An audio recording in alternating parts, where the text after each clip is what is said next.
여러분 안녕하십니까? 자, 오늘 제 5강 수업은 그 행정 가치를 테마로 갖고 수업을 진행을 할 거예요. 보통 교재는 행정 가치나 행정 이념으로 소개가 되고 있습니다. 일단은 출제 주요 쟁점사항은 크게 세 가지 형태를 얘기하는데, 일단은 공익을 바라보는 학설이 있습니다. 실체설이다, 과정설, 양자 구분시키는 문제고, 그다음에 롤스가 파악한 정의에 대한 개념 정의하고, 이와 연관돼서 형평성의 유형이 있어요. 그리고 형평성을 바라보는 학설이 있습니다. 그 형태를 묻는 것들 B급이고, 자, 어쨌든 행정가치 파트에서 그동안 가장 출제에서 많이 나왔던 것은 가외성이에요, 여러분들. 가외성의 효용이라든가 정당화의 근거 이런 것들 중심으로 문제에서 반영돼서 등장을 해왔습니다. 자, 일단 행정 이념에 대한 개념 형태가 나오고 있는데, 자, 이 행정의 모든 과정에서 기본적 지침을 정해주는 가치 체계로 오는데, 자, 이념을 보통 이데올로기라 그러죠. 이데올로기, 이데올로기로 오는데, 이건 히라바의 이데아 플러스 로지의 합성어야. 그래서 이데아 자체를 보통 가치라든가 사상이나 관념이라고 얘기하고, 이걸 체계, 논리, 과학이라고 얘기하죠. 정치학을 공부하시는 분들은 여러분들 칼 막스 같은 경우에는 이데올로기를 자본가 계급을 위한 관념의 과학 이렇게 얘기하죠. 그리고 철학에서 얘기할 때는 보통 사상의 논리로 번역들을 많이 하더라고. 근데 행정학에서는 이거보다는 가치 체계로 보통 번역을 합니다. 그래서 행정의 모든 과정에 기본적 지침을 정해주는 지도 정신 가치 체계를 지금 얘기한 식으로 행정 이념이라고 언급을 합니다. 자, 그럼 행정 이념에서 파악하고 있는 가치 자체는 뭐 쉽게 더 굿이라고 하는 선, 그러니까 기본적으로 좋다, 옳다라고 하는 the good, the right, 이걸 보통 우리가 가치라고 얘기합니다. 그럼 무엇이 과연 선인가, 무엇이 과연 옳음인가를 바라보는 입장이 있습니다. 그래서 크게 두 가지 형태로 나눠서 얘기하는데, 하나는 상대론이 있고 또 하나 절대론 자체 두 가지 형태로 나눠서 얘기하죠. 그 상대론 자체는 이제 목적론이라고 얘기하고, 절대론 자체를 의무론이라고도 언급을 합니다. 그래서 세상에는 절대적 보편적 가치 판단 기준은 존재할 수 없다고 파악하고 있고, 행위의 결과를 옳다라고 파악하는 걸 얘기합니다. 그러니까 결과적으로 잘 사는 게 선이다, 잘 사는 게 선이다, 잘 사는 결과를 중시하는 것들, 이게 바로 상대론 목적론을 얘기합니다. 그러니까 잘 산다고 하는 결과를 가져오면 그것이 옳은 거고, 그것이 여러분들 착하다고 보는 것들, 좋다고 보는 것들 여기 들어갑니다. 그래서 쾌락주의, 공리주의, 칼 막스의 사상, 이거 몽땅 다 상대론적 관점을 얘기하는 거고, 이 공리주의는 이제 제레이 벤담이 파악하고 있는 결과적으로 최대 다수의 최대 행복, 결과적으로 다수가 행복하면 선이다라고 파악하는 거예요. 이게 공리주의고, 절대론 자체는 의무론이라 그러는데, 옳고 그름을 판단하는 보편적 원칙이나 절대적 기준 자체가 있다고 파악하는 거예요. 그래서 이들 자체를 얘기할 때는 행위의 동기를 강조하죠. 바르게 사는 게 선이라고 파악하는 거예요. 바르게 사는 게. 그래서 이때 바르게 사는 것을 얘기할 때는 기독교의 율법이라든가 모세의 십계명이라든가 이런 것들이 지금 얘기한 식으로 절대론적 관점을 얘기하는 거고, 롤스의 정의론, 형평성 이론, 이거 몽땅 다 지금 얘기한 식으로 절대론이라고 얘기합니다. 제가 행정학회에서 행정학을 연구하는 학자들 사이에서는 그 행정 철학적인 측면을 굉장히 연구를 많이 하고 있어요. 그래서 행정윤리라든가 공직윤리의 개념으로 접근들을 많이 하고 있어요. 그래서 행정윤리라든가 공직윤리를 어떻게 바라보는지 그 관점 자체를 연구할 때는 이러한 상대론과 절대론 자체에 근거하여 이제 연구를 하고 있습니다. 그래서 이런 문제는 과거에 이런 문제는 안 등장했어요. 이 등장한 것이 최근에 등장했습니다. 등장한 것 한 5년 안에 최근 5년 안에 행정가치 파트를 묻는 것들이 요거 묻는 것들이 지문에서 뭐 7급이나 9급이나 국회 사무처라든가 아니면 군무원 시험이라든가, 그리고 여러분들 경찰 간부, 해양 경찰 간부에서도 문제 형태가 반영이 되고 있습니다. 기본적인 형태 두 가지는 좀 정리해서 가져갈 필요가 있습니다.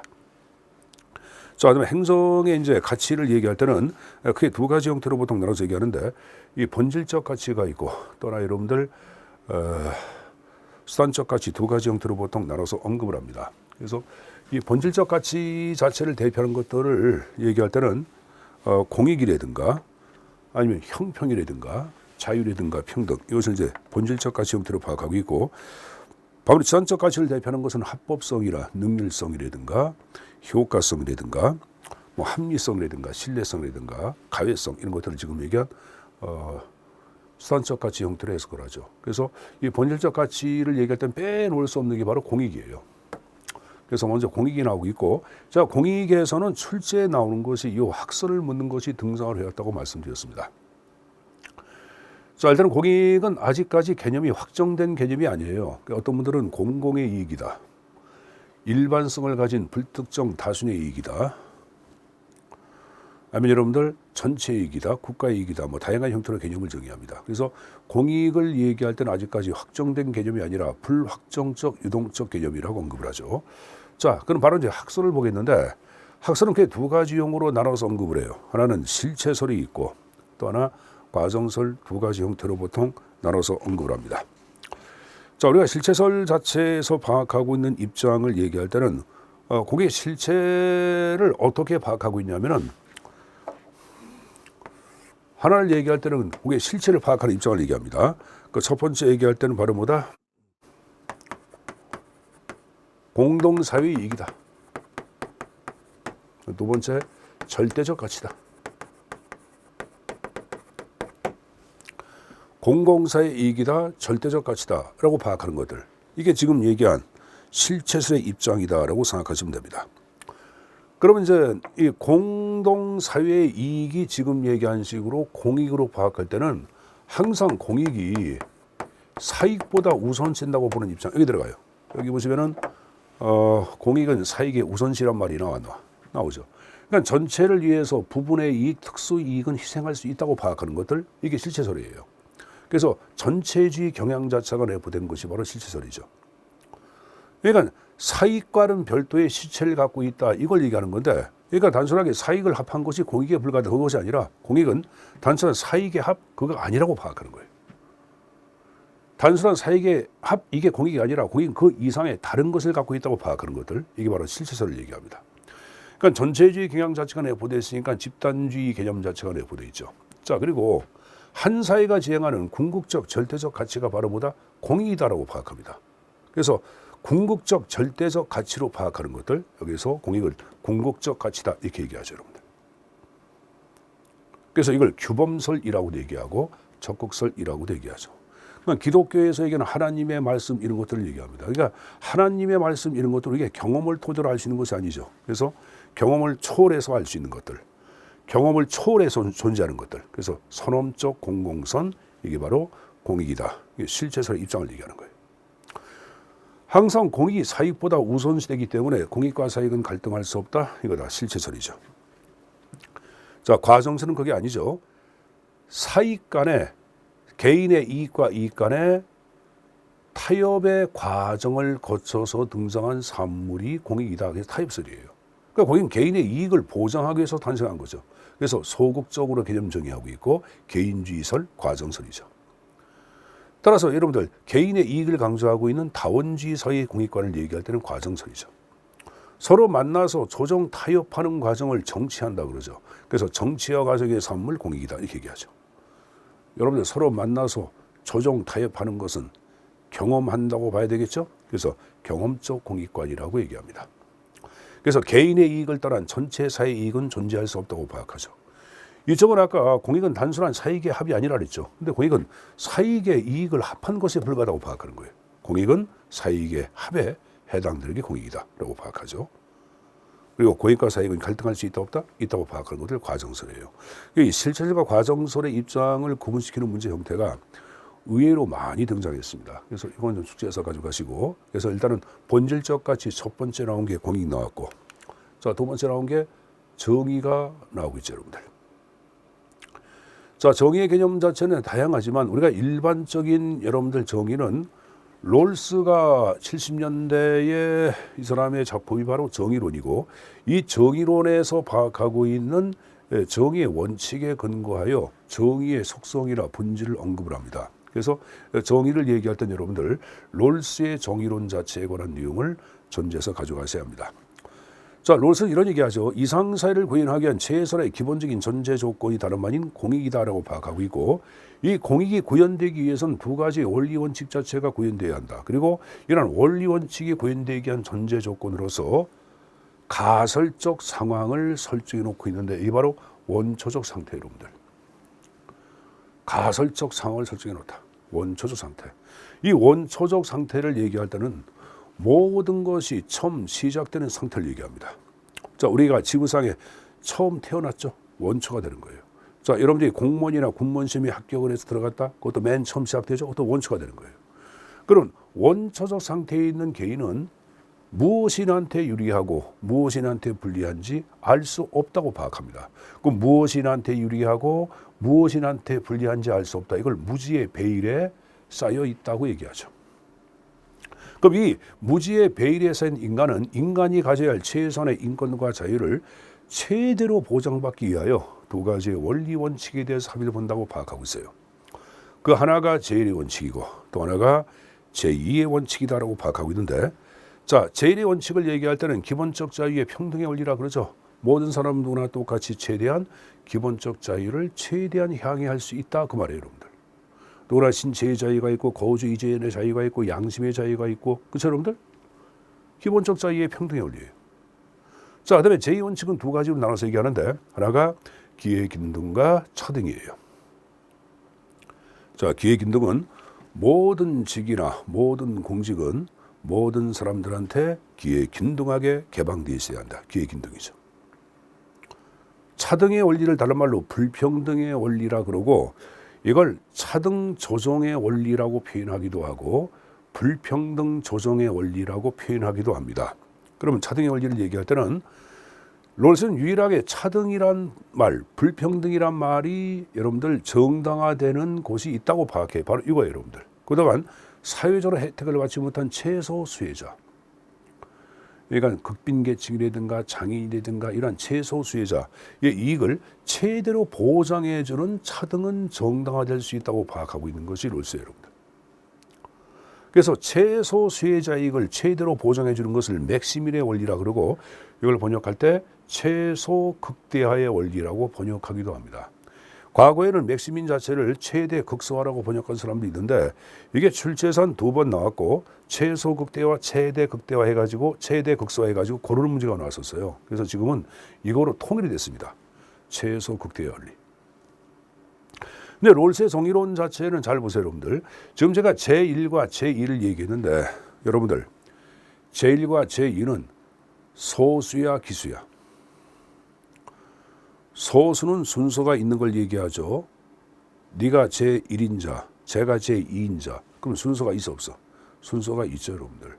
그래서 우리가 학원들 같은 경우에 입시학원이나 고시학원에 제1학원이 있어요. 뭐 제1학원이다, 뭐 제일 무슨 고시학원이다, 이런 제1이 있죠. 제2 고시학원이란 말은 없잖아. 제1은 폴스타예요, 여러분들. 그렇죠?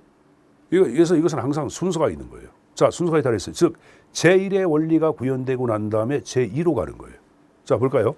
모든 사람 기본적 자유, 평등 원리구나. 최대한 교육을 받을 권리가 있어 없어? 있죠? 똑같이. 그들한테 두 번째, 일로 가는 거예요. 교육받은 사람들한테 모든 공직은 모든 사람들한테 기회균등하게 개방되어 있어야 한다 그 말이에요.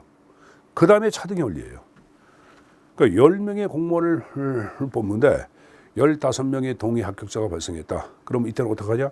10명을 뽑을 때 그동안 사회적으로 소외된 계층들, 그렇죠? 기초생활수급권자, 장애인들, 이런 분들을 우선적으로 고려하자고 파악하는 거예요. 이게 차등의 원리죠. 그리고 이러한 절차를 준수함으로써 정의가 구현되는 거고, 이러한 정의의 구현은 다름 아닌 사회의 공정성이 구현되는 것이라고 파악한 게 롤스예요. 그래서 롤스의 정의론을 공정성으로서의 정의라 그러고, 이러한 절차를 준수함으로써 정의가 구현되기 때문에 절차적 정의관이다라고 불리는 것, 롤스의 정의론이라고 할 수가 있습니다. 그래서 두 번째의 본질적 가치, 정의에 관한 내용을 학습을 했고, 자, 근데 이제 하나 유의할 게, 기회균등은 자유주의의 사상이에요. 차등의 원리는 잘 생각해 보세요. 사회주의 사상이죠. 롤스는 자유주의도 아니고 사회주의도 아닌 중도주의 입장을 취한다고 얘기합니다. 중도주의. 자, 제가 방금 전에 뭐라고 표현했어요? 중도지 입장을 취한다라고 얘기했어요. 자, 이건 제가 지울게요. 그렇게 정리해서 가져가시고. 자, 그 다음에 여러분들 형평성 자체가 나왔는데, 자, 형평성 자체는 사회적 약자를 위한 제와의 공정한 배분을 보통 형평성이다라고 얘기하죠. 롤스의 정의론, 공정성, 평등, 공평성하고도 일맥상통한 게 바로 형평성이에요, 여러분들. 근데 여러분들 형평성의 개념을 정확하게 알기 위해서는 형평성의 유형을 정리해 두셔야 합니다. 그래서 형평성 크게 두 가지 형태로 나눠서 언급을 하죠. 하나는 수평적 형평이 있고 또 하나 수직적 형평이 있어요. 수평은 같은 사람은 같게 그 말이에요, 여러분들. 대한민국 다 같이 똑같은 대한민국 국민이다. 똑같이 납세의 의무가 있고 국방의 의무가 있다. 수평이죠. 수직은 다른 것은 다르게 그 말이에요, 여러분들. 그렇죠? 자, 대한민국 국민은 능력이 뛰어난 사람이 있고 능력이 상대적으로 부족한 사람이 있어요. 그러면 능력이 뛰어난 사람보다는 능력이 부족한 하위 계층에 있는 사람들을 먼저 우선적으로 대우하자. 이게 바로 수직적 형평성을 얘기합니다. 그래서 형평성은 이 어느 하나만을 얘기하는 것이 아니라 양자를 결합해서 얘기하죠.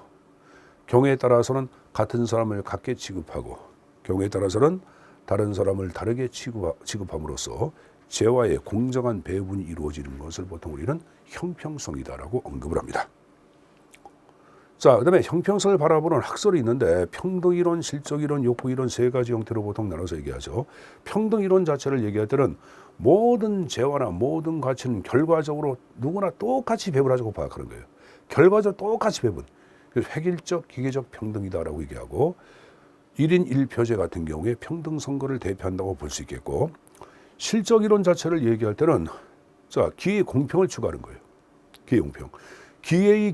기회의 공평을 전제로 한 능력과 실적에 따른 상이한 배분을 강조한 거예요. 기회 균등을 전제로 한 능력과 실적에 따른 상이한 배분. 그래서 이것은 자유주의자죠. 그럼 정부 역할은 바로 뭐다? 자유주의는 작은 정부 아니야. 기회의 공평만을 만들어주면 돼. 그래서 여러분들 공개 경쟁 채용이라든가 보통선거. 보통선거는 누구나 선거할 수 있는 기회를 가져 안 가져. 그렇죠. 이건 1인 1표제는 표의 효력은 결과적으로 누구나 똑같다고 파악하는 거예요. 청와대 대통령, 문재인 대통령이라든가 그 하여간에 표의 효력도 하나고 현재 여러분들 국가고시를 준비하는 여러분들의 표의 효력도 똑같이 하나고 1인 1표제 평등선거고 이건 보통선거는 누구나 선거할 수 있는 기회를 갖고 있다 그 표현이고 욕구이론 자체를 얘기할 때는 온건적 사유주의자예요. 조건의 공평 그러는데 이때 욕구는 기본적인 욕구를 동등하게 충족하자고 파악하는 기본적인 욕구 의식주, 원초적 욕구를 얘기하죠. 그래서 공공부주라든가 실업상 같은 경우에 욕구 이론과 관련된다고 보시면 됩니다. 자, 선적 가치를 대표하는 것들 능률성, 합리성, 효과성, 생산성, 합법성, 신뢰성, 투명성, 수단적 가치인데 민주성 자체를 얘기할 때는 본질과 산으로 파악할 때는 수단적 가치 행태를 해석을 해. 그래서 에코프라는 학자가 제시한 거. 이 에코프의 견해를 국내에 있는 학자들 가운데 이분의 견해를 따올 때는 민주를 수단적 가치 형태로 해석을 해. 근데 국내 여러분들 행정 원로 교수님들의 책들이 있습니다. 그래서 작고하신 분들 계시지만은 뭐 유훈 교수님, 그 다음에 백완기 교수님, 그리고 또 오석공 교수님, 금동신 교수님, 뭐 여러분들이 계십니다. 유정혜 교수님, 이런 분들 자체의 책에서는 그리고 한영춘 교수님 이런 분들 교수님 책에서는 지금 얘기한 민주를 목적 가치로 파악합니다. 목적 가치. 목적 가치하고 수단적 가치로 구분해 가지고 이렇게 나눠서 이걸 목적 가치 형태로 파악하고 있죠. 그러니까 학자에 따라서 이런 의견이 팽배합니다. 수단으로 파악하는 사람이 있고 목적으로 파악하는 사람이 있는데 하나 유의할 것은 이렇게 하겠습니다. 우리가 어차피 간에 객관식 공부를 하기 때문에 목적 가치하고 수단적 가치로 나올 때는 민주를 목적 가치로 파악해 두세요. 봐두시고 반면에 본질적 가치하고 수단적 가치로 나올 때는 이거를 뭐로 수단적 가치 형태로 민주를 해석해서 답을 체킹하면 될 것 같아요. 이건 뭐 그냥 시험을 위한 거예요. 다시 한번 본질적 가치하고 수단적 가치로 파악할 때는 민주를 뭐로 집어넣어라? 수단적 가치로. 목적 가치하고 수단으로 파악할 때는 민주를 뭐에 집어넣어라? 목적 가치에 집어넣고 내용을 정리를 해두라고 얘기했어요. 자, 그래서 이 형태는 여러분들이 교재를 보고 좀 정리하시고, 능률은 투입분의 산출이에요. 최소의 투입분의 산출의 극대화. 이건 여러분 목표에 대한 손의 적합성을 얘기하고, 효과성은 여러분들 목표 달성도, 목표분의 실적, 결과의 개념을 강조한 말입니다. 합법성은 법에 적합한 행위를 얘기하죠, 여러분들. 그래서 이런 것들은 여러분들 개념 정의에 다 가능할 거예요. 자, 근데 아까 행정가치 파트에서 출제에서 가장 많이 나왔던 것은 뭐라 했어요? 가외성이라고 얘기했죠. 그래서 이 가외성에 관한 내용을 이제 간략하게 말씀드리겠는데, 가외성을 번역할 때는 남는 것, 초과분, 여유분 등등을 가외성이라고도 얘기합니다. 그리고 이거 외에도 등전이, 이 등전이는 여러분 잘 알 거예요. 보조 전동 장치를 얘기하죠. 자, 그래서 이 가외성 자체가 무엇인가 제가 등전이에 근거하여 말씀드리겠는데, 자, 모든 병원마다 위급한 상황 자체를 대비할 목적으로 등전이라고 하는 가외적인 장치를 설치되고 있죠. 자, 여러분 새벽 1시에 위급한 환자가 서울대 병원에 실려왔다. 그래서 환자를 진찰해 보니까 빨리 수술을 해야지 생명을 살릴 수가 있어요. 그럼 어떡합니까? 슬슬 옮겨서 불을 켜고 자, 집도를 시작합니다. 근데 만약에 수술 도중에 갑자기 전기가 나갔다고 가정해 보자. 그럼 환자의 생명을 살리기 위해 노력한 병원의 행위는 환자의 생명을 앗아가는 돌발적 행위로 바뀌어 안 바뀌어? 바뀌어 버립니다. 그렇죠? 그럼 누가 병원을 신뢰할 수가 있어 없어? 신뢰할 수가 없어요. 현대의 상해라 환경은 굉장히 불확실하고 가변적이죠. 그러니까 예측하지 못한 돌발적인 문제가 발생하고, 이러한 불확실한 상황 하에서 정부도 마찬가지야. 행정의 안정성이나 적응성이나 신뢰성 확보. 자, 제가 방금 전에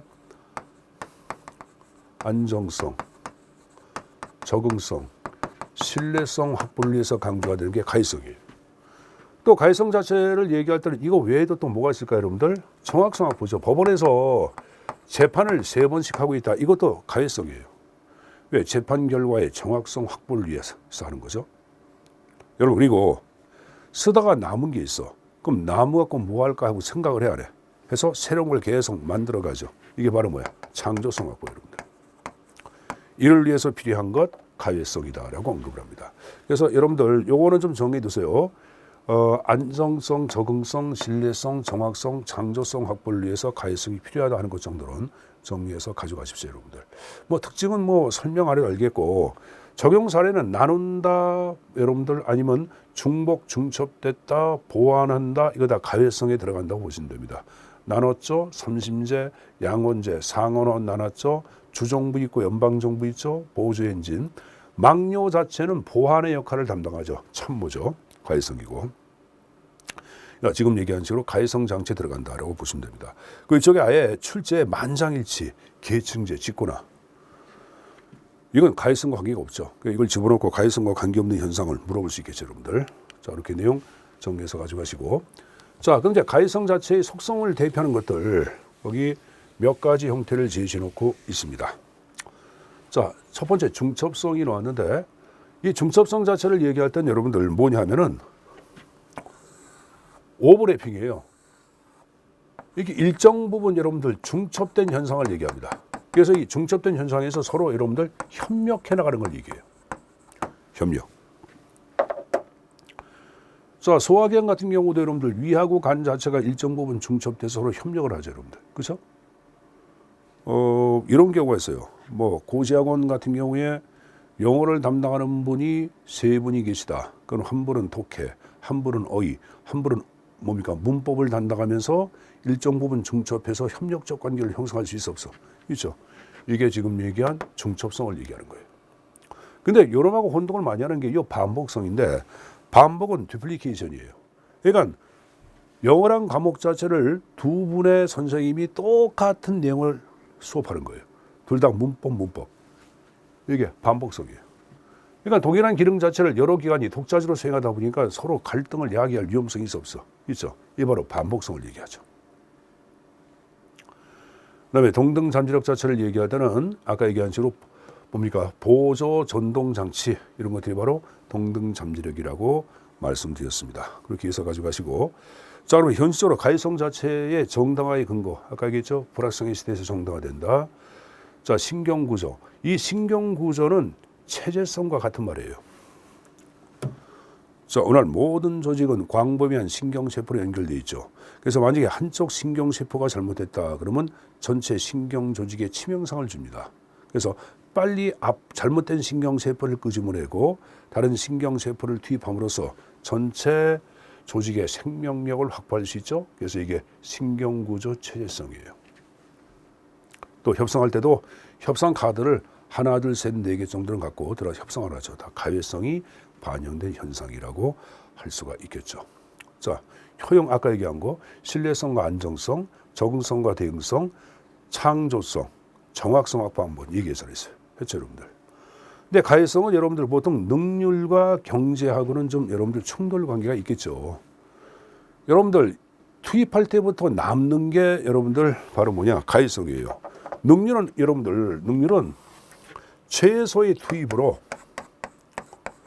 산출을 극대화시키는 거야. 이게 능률이에요. 근데 가외성은 투입할 때부터 남아야 돼. 그래서 지금 얘기한 능률하고도 상출 관계도 있고 경제도 최소의 비용을 투입할 것을 강조하죠. 그래서 지금 얘기한 식으로 비능률, 비경제, 그러니까 능률과 경제하고 충돌 관계가 등장할 수 있다 하는 단점이 내포되어 있다고 얘기합니다. 그래서 일단 행정 이념 파트에 관한 내용들은 가외성까지에 관한 내용까지 정리해서 가져가시면 됩니다. 자, 그러면 여러분들 배운 내용을 종합적으로 한번 정리를 간략히 한번 해보겠습니다. 자, 행정 가치를 바라보는 입장은 상대론이 있고 절대론이 있다. 요거는 결과를 강조한 거고 이놈은 동기를 강조했다 이렇게 얘기했죠. 두 번째, 행정의 가치는 본질적 가치가 있고 수단적 가치가 있다. 공익, 정의, 형평은 본질적 가치라고 얘기했고 아까 제가 민주성 자체는 본질과 수단으로 파악할 때는 뭐로 파악해라? 수단적 가치로 파악하라. 단 목적 가치하고 수단적 가치로 나눌 때는 민주성을 목적 가치로 보자고 얘기했어요. 자, 공익을 바라보는 학설은 실체설이 있고 과정설이 있다. 그래서 전체주의 공익과는 실체설이라고 그랬고 다원주의 공익과는 과정설이라고 얘기했죠. 선험적 공공선, 경험적 공익관도 얘기했던 얘기입니다. 그다음 정의를 얘기할 때는 롤스가 파악한 정의 기억나죠? 자, 원초적 상태를 뭐라고 가정? 무지의 배일에 있음으로 가정하고 있다. 제1의 원칙 기본적 자기의 평등의 원리 얘기했고 제2의 원칙 두 가지 형태 얘기했다. 하나는 기회 균등 얘기했고 또 하나 차등. 근데 제1의 원리는 제2의 원칙의 우선시, 또 기회 균등과 차등에서도 기회 균등이 차등의 원리의 우선시. 그러한 절차를 준수함으로써 정의가 구현된다. 절차적 정의관. 그것이 바로 뭐다? 공정한 거다. 공정성으로서의 정의 얘기했고 특히 차등 자체를 얘기할 때는 최소 극대의 원리가 구현될 때 차등의 원리는 정당화된다고 얘기하고 있다. 자, 형평을 얘기할 때는 수평과 수직으로 나눠서 얘기한다. 같은 사람은 같이 수평, 다른 사람은 다르게 수직이라고 얘기했고 자, 평등이론, 실적이론, 욕구이론 세 가지가 있다. 결과의 공평, 평등, 기회의 공평, 실적이론, 조건의 공평, 욕구이론이라고 얘기했을 거예요. 이때 조건은 기본적 욕구의 충족을 동일하게 해주는 것들, 그걸 조건의 공평이라고 얘기합니다. 기본적 욕구를 동일하게 해주는 것들, 조건의 공평. 공공부지라든가 실업수당을 얘기할 때는 기본적인 욕구, 원칙 욕구의 충족을 동일하게 해주는 거죠. 자, 선적 가치, 능률은 투입불의 산출, 합리성은 목표에 대한 손해의 적합성, 효과성을 얘기할 때는 목표 달성도, 그리고 개발도상국가에서 강조가 된 게 효과성이에요. 자, 생산성을 얘기할 때는 능률과 효과를 합한 것을 보통 생산성이라고 얘기합니다. 이걸 효율성이라고도 얘기하고 합법성, 민주성. 민주성 자체를 얘기할 때는 여러분들 대외적 민주가 있고 대내적인 민주로 나눠서 얘기해요. 그래서 대외는 국민 중심, 대내는 공무원 중심입니다. 신뢰성, 투명성 확보, 이거 다 수단적 가치에 들어간다. 자, 가외성은 남는 것, 초과분, 여유분, 그리고 아까 등전이현상 얘기했죠, 여러분들. 그리고 속성, 중첩, 반복, 동등 했는데 중첩은 일정 부분 중첩돼서 협력적 관계를 형성하는 것을 얘기하고 반복을 얘기할 때는 동일한 기능을 각자 기관에서 독자적으로 수행하다 보니까 갈등을 야기할 수 있다고 얘기했습니다. 자, 그리고 신뢰성, 안정성, 대응성, 적응성, 그리고 창조성, 정확성 확보를 위해서 가외성이 필요하다까지 얘기를 했습니다. 그래서 오늘 수업은 여러분들 행정 가치를 중심으로 수업의 형태가 진행됐습니다. 이번 강의는. 그래서 배운 거 좀 다시 한번 정리해서 가도록 하시고 다음번 강의는 행정학의 2회 파트부터 또 수업을 진행을 하도록 하겠습니다. 가급적 여러분들 교재 진도에 맞게끔 수업을 진행할 텐데 교재에 있는 내용이 좀 표로 되어 있지 않은 것들은 여러분들 제가 적중 노트 있죠. 적중 노트에 표로 좀 설명되어 있으니까 같이 보면서 공부하시면 도움이 될 걸로 생각하고 있습니다. 자, 여러분들 고생 많았습니다. 여기서 마치겠습니다. 안녕히 계십시오.